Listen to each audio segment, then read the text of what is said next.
बोधकथा.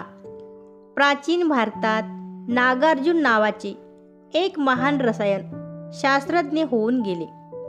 त्यांना एका सहाय्यकाची आवश्यकता होती. 2 तरुण या कामासाठी त्यांच्या मुलाखतीला आले.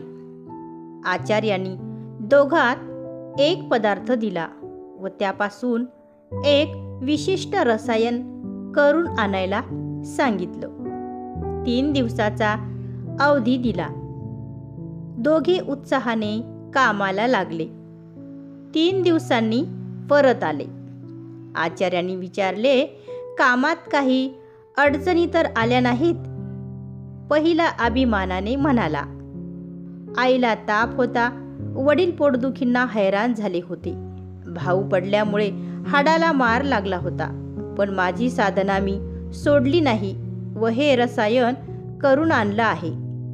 दुसरा म्हणाला, आचार्य क्षमा असावी, मी घरी जात असता वाटेत एक वृद्ध रुग्ण दिसला. निर्धनही होता बिचारा. त्याला औषध उपचार करून त्याची व्यवस्था लावण्यात वेळ गेला. आपण दिलेलं काम पूर्ण करू शकलो नाही. कृपया आणखी 2 दिवसाची सवड द्यावी. आचार्यांनी त्याचीच निवड केली. ते म्हणाले, रसायनशास्त्राचा उपयोग जीवन रक्षणासाठी झाला पाहिजे. समाजविन्मुख ज्ञानाचा काय उपयोग?